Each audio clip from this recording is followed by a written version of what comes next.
Since the dawn of the internet, data sharing across various mediums has been commonplace in many households around the world.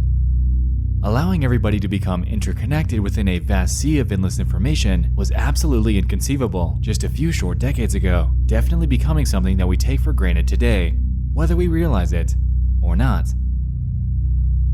Within this vast sea of surface-level internet content, an underbelly exists that harbors some of the darkest videos, images, posts, stories, and real-life situations that people have documented online. These, for the most part, are largely hidden away from those that refrain from doing a little digging. But luckily for you, tonight we're going to explore 5 of them that I've recently come across. Welcome back to Disturbing Things from Around the Internet. This is a showcase series of various disturbing finds that I've stumbled upon online in the last few months. If you're new, this is part 8, so if you haven't yet, definitely go check out volumes 1 through 7 after this video. With that out of the way, get comfortable because it's time, once again, to dive into 5 more hand-picked and disturbing things from around the internet.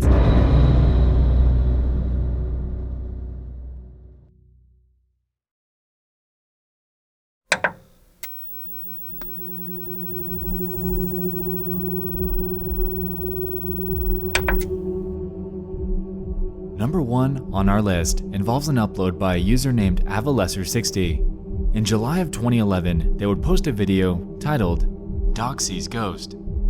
At just 4 minutes long, the upload involves a woman that went to the kitchen late at night to grab a snack.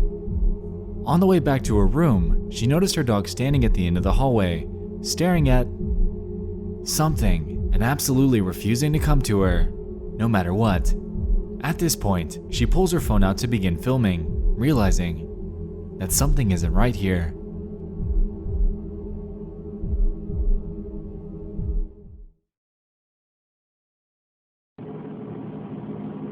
Can you come over here now?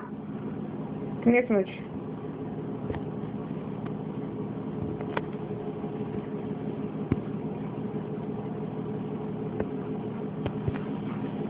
Come on. Can you come here?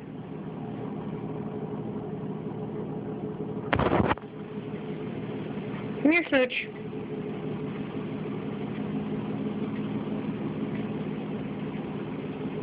It's okay.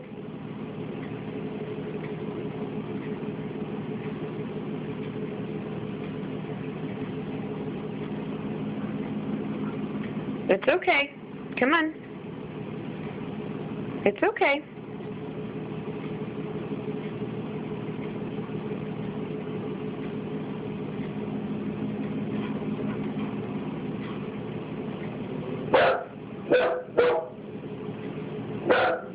It's okay, come on.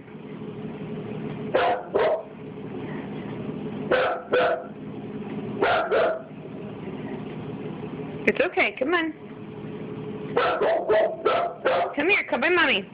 Come on.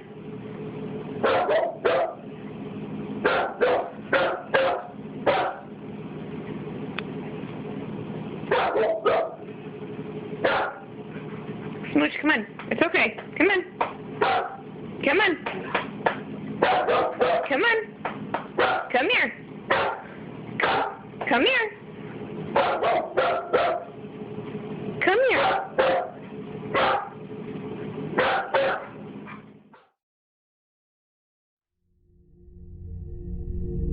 After a couple minutes of this, she eventually begins yelling out, "Leave my dog alone," convinced that she's accompanied by some sort of entity that's preying on her dog. Standing firm, she continues to convince it to come to her. Good. I opened your cabinet for you.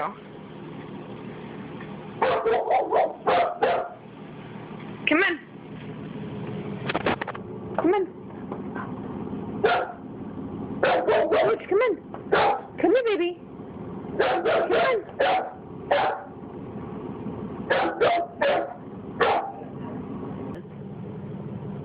Leave my dog alone. Come on. It's okay. Come on. Come on, Smooch. Come. Come. Come.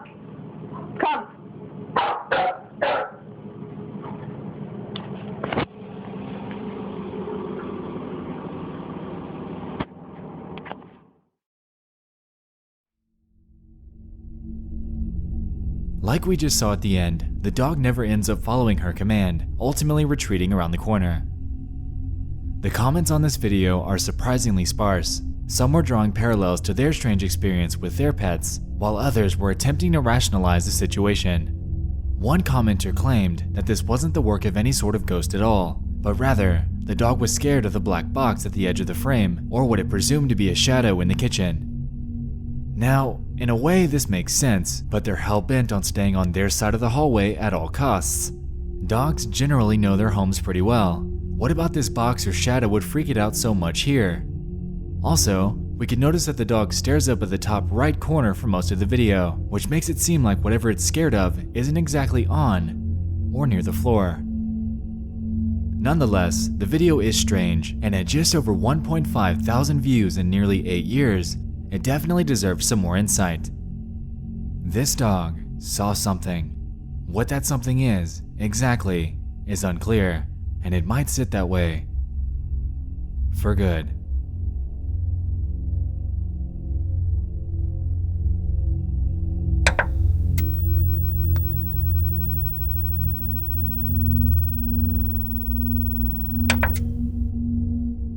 This second entry comes from a YouTube video that gained major traction a couple years ago.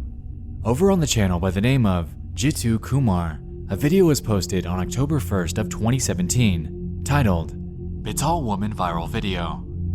This centers around a mysterious lady from the Bital village and carries with it an insane amount of questions. The video in question is 7 minutes long, and here we can see a shot of a woman in a white robe sitting in a tree. Nothing really all that out of the ordinary. For the next couple minutes, we can see her making her way up to the top, still relatively normal. Perhaps she's doing some sort of show or just enjoys climbing trees. Really, to each their own. The video begins to get strange though when you begin to take a look around the cameraman. Many are filming, which begins to drive home the idea that something just isn't right here. Around the 4-minute mark, something incredibly bizarre happens. She finally makes her way to the top and just stands there, motionless.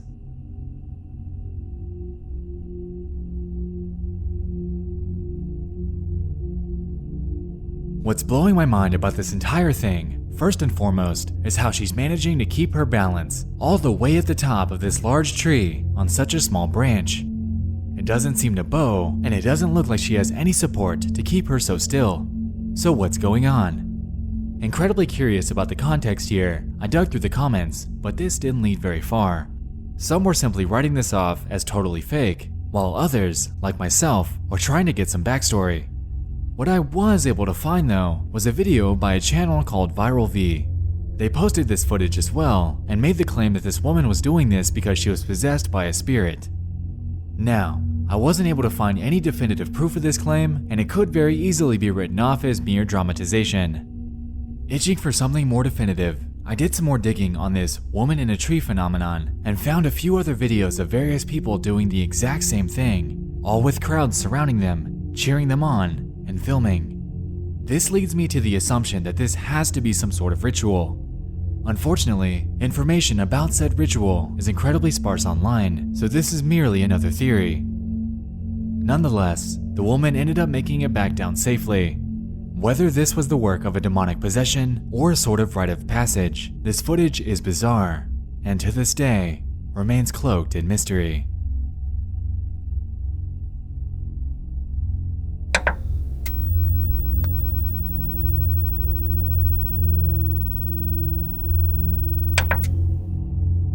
In August of 2013, a Florida man named Derek Medina and his wife Jennifer Alfonso were going about their lives after becoming recently remarried.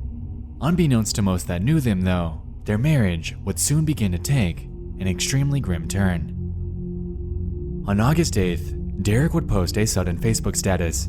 From his cell phone at about 8 p.m. that night, he would go forth to say this: "I'm going to prison or death sentence for killing my wife. Love you guys, miss you guys, take care Facebook, you'll see me in the news. My wife was punching me and I'm scared. I'm not going to stand anymore with the abuse, so I did what I did. I hope you understand me." Fittingly, his Facebook friends were shocked. Was this some sort of joke? A hoax? Was he hacked? Not quite, as soon after this post went live, he'd contact his relatives, explain to them what happened, change clothes, and head over to the police station to turn himself in. During the initial investigation, authorities caught sight of security cameras that Medina had put up in their home. After confiscating that and going over the footage, we're able to see firsthand what actually played out that night.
You might notice in that video that after the smoke flies up from the gunshots, he leaves the room before returning to take a second look at her.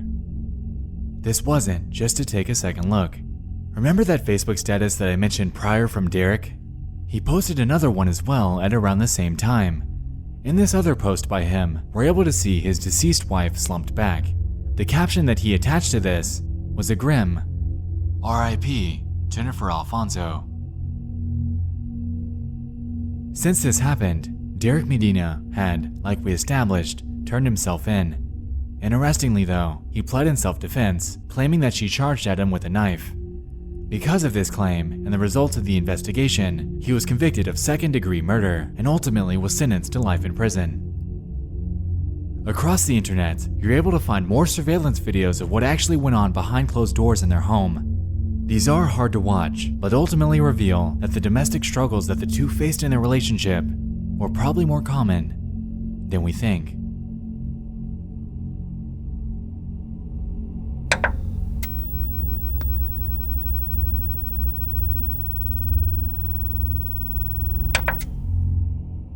On February 21st, 2018, in a northwest Dallas suburb, 2 house fires would occur in a residential neighborhood. These were later determined to be linked to a natural gas pipeline that runs straight through the community.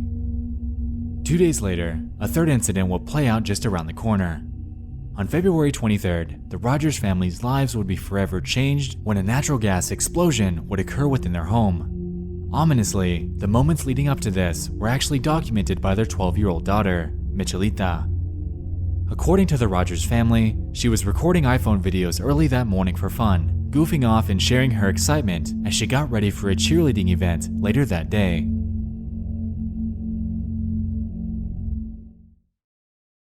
I'm gonna get ready for the NCA, National Cheerleaders Association, today.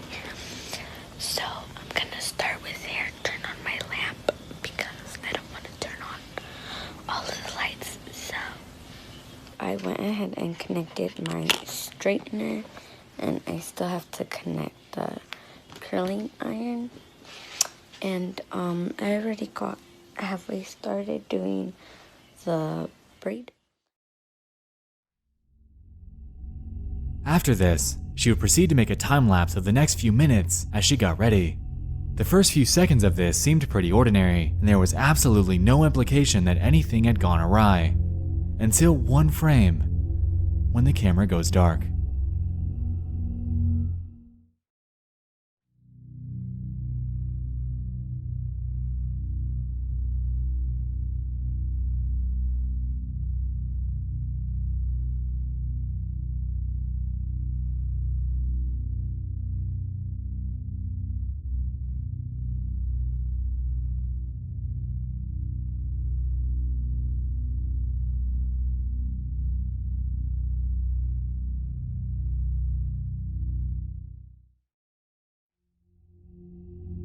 This gas explosion had led to the passing of Michelita and the injury of her parents and brother. According to her mother, who was out of the room, this happened out of nowhere while she was asleep. Once it happened and she came to, her and her husband rushed over to their daughter to find her stuck under dresser drawers. After getting her out, they rushed her outside to firefighters who laid her on the ground, as she, at the time, was still alive. In the moments during this, her mother would whisper to her in Spanish, "Fight like a warrior," confident that she got the message. After being rushed to the hospital, about a half hour later, she was pronounced dead by doctors who claimed that her internal injuries were simply too severe. The explosion had decimated their house, causing the roof to cave in and for it to sit, to this day, in ruin. Since this haunting event, Michelita has become one of 9 people to have died by natural gas leaks in North Texas since 2006. Since this, her mother has spoken out, claiming that it hasn't gotten easier. "Some days, I don't feel the damage in my body. I feel the pain in my heart." A lawsuit was later filed against Atmos Energy, who were in the neighborhood replacing aging steel pipes during the days leading up to and on the date of her passing. Apparently, the neighborhood that they lived in was long neglected by the company, leading to the onslaught of gas-related incidents in the area. While the company has denied the claims, the lawsuit is still pending. The passing of Michelita is undoubtedly something that no family should ever have to endure. She fought like a warrior, but seeing as she was at the very epicenter of this blast, not shielded by any walls or barriers, her life had come to an end in one of the most tragic ways imaginable.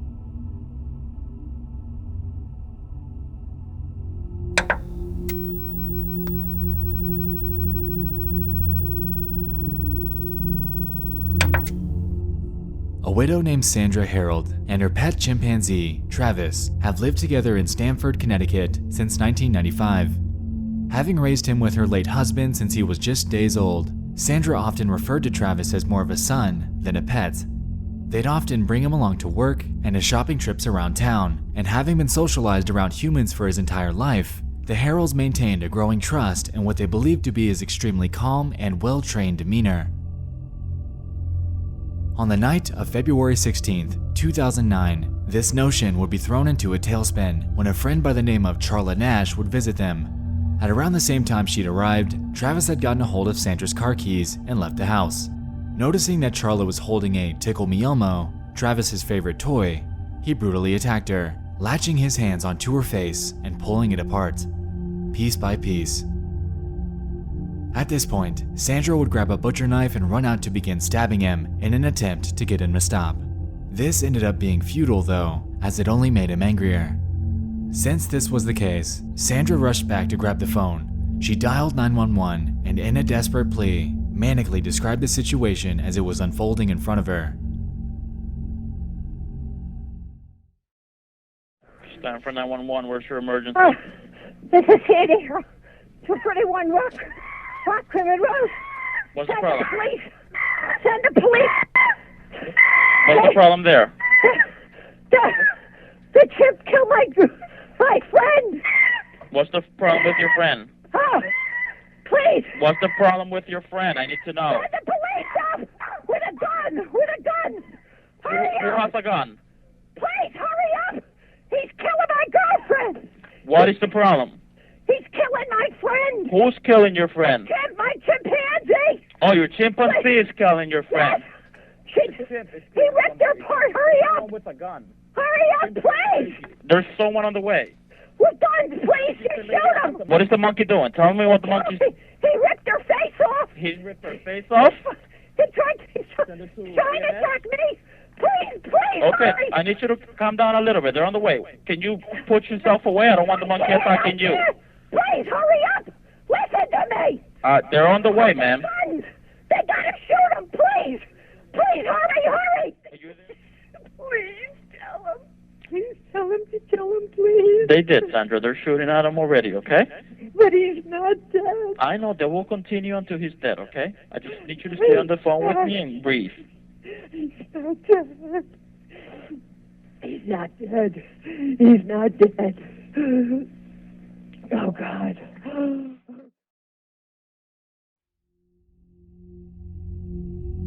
When the police arrived, Travis, after engaging with the officers, was shot numerous times, which resulted in his death. As for Carla, her face was completely ripped off, and she was immediately rushed to the hospital where she underwent over 7 hours of surgery on her face and hands.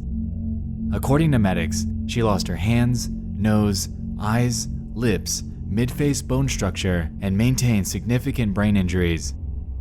A few weeks later, it was announced that she'd be blind for life. Afterwards, she was offered the opportunity to undergo experimental transplant surgery due to the extreme nature of her injuries, and this seemed to be successful. Until later, when her body began to reject them, resulting in her undergoing even more corrective surgery. According to toxicology reports, shortly before this incident, Travis had been given a mixture of prescribed Xanax and tea in Sandra's attempt at treating his Lyme disease. This is widely believed to be the cause of his manic episode, as the drug causes paranoia and hallucinations in chimpanzees. In 2009, the Nash family would file a $50 million lawsuit against Sandra Harold. A year later though, at age 72, Harold would pass away due to a ruptured aortic aneurysm. Because of this, the Nash family ended up reaching a settlement with Harold's estate, which was valued at about $4 million. Charla Nash is, to this day, still undergoing recovery efforts from the attack. What played out on the night of February 16th, 2009 is incredibly tragic and will undoubtedly remain in the back of her mind for the rest of her life.